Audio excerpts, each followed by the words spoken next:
नदी सुरक्षा और जातीय संरक्षण को नहीं कुजंग मंगराजपुर एक कैवर्त समावेश अनुष्ठित हो जाइछि। कैवर्त महासभार सभापति तथा पूर्वतन सांसद विभू प्रसाद तराई नेतृत्व में केन्द्रापड़ा और जगतसिंहपुर जिलार अनेक कैवर्त एकत्रित होइथिबा बेले पूर्वतन मंत्री गणेश्वर बेहेरा और विधायक शशि बेहेरा एही सभारे अतिथि भाव में योगदान देइथिले।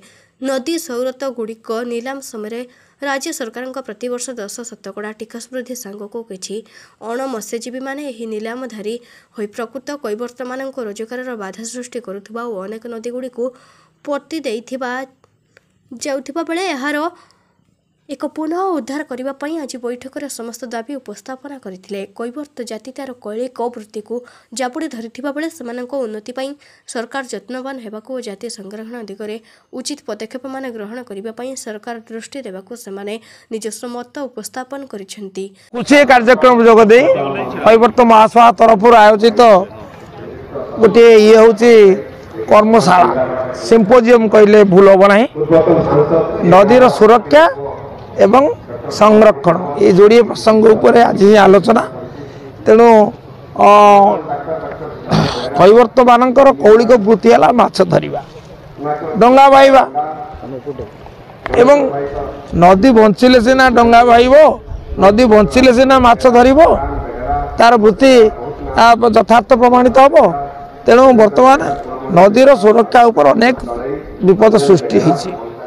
1861 मसीह सन्नराजा अमल संदन पत्र पाई आज पर्यंत ये माने ये जो गुड़िए नदी और जोर या माछ धरने माने गोटे एकचाटिया अधिकार पाई से अधिकार आज वर्तमान विपद। तेणु से सचेतन हवा विचारालय मोकद्दमा चली मोकद्दमा कि सुचारू परिचालना करी नदीर अधिकार सब्यस्त करवा एवं संरक्षण प्रति जो बेले बेले आह्वान आसूची ताकू किपर सफलतार सहित मुकाबला करवा यही संक्रांत निष्पत्ति नापी आज ये जो समावेश बैठक मोर विश्वास एकता अच्छी सचेतनता अच्छी निश्चित भाव में ये उद्देश्य सफल। अण मत्स्यजीवी माने ये अनुप्रवेश करुचंती तेणु से कबल मुक्ति करवा आउ बेले बेले ता सहित प्राकृतिक विपद सृष्टि होची ये जो आसुचंती कुम्भीर आतंक से माछ धरिबार विपद सृष्टि करुची बेले बेले प्राकृतिक कारण नदीर गतिपथ बदलुची गतिपथ बदलिले सी माछ धरा उपयोगी हो पारना सरकार पाखे दाबी उपस्थापन करवा जुक्ति उपस्थापन करवा पंथा दर्शे देखा ये हूँ कथा। आज एक कैवर्त समावेश आज कुजंग एरसमा और केन्द्रापड़ा जिलार मार्साघाई महाकालपड़ा अंचल मुरई मान नहीं एक समावेश अनुष्ठित होती। यार मुख्य उद्देश्य होची आमर जो नदी रही राजकनिका ठारू एरसमा पर्यंत ये नदी की सुरक्षित रखिबा नदी रे जो भली भाव में प्रदूषण जोगु आमर पारंपरिक मत्स्यजीवी माने प्रकृत में वर्तमान जीवन जीविका निर्वाह करिबारे असमर्थ होउचंती।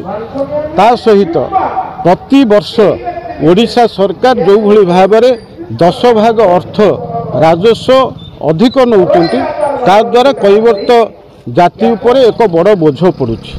ता सहित कैवर्त केउट धीवर एमानकर संरक्षण समस्या एवं ताकू किभली भाव में ये जाति पाई ये प्रकृत एक अनुन्नत जाति एवं ये जाति मध्य बहु जगार अस्पृश्यतार शिकार होची।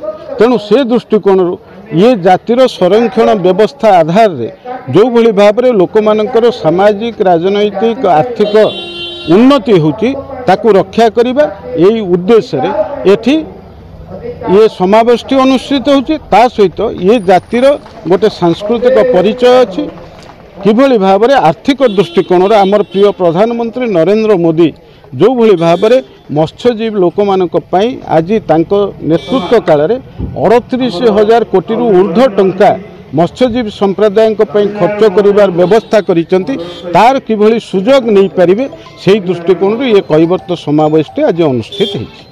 जगतसिंहपुर प्रसाद साहाणी रिपोर्ट रूपाथालिया न्यूज।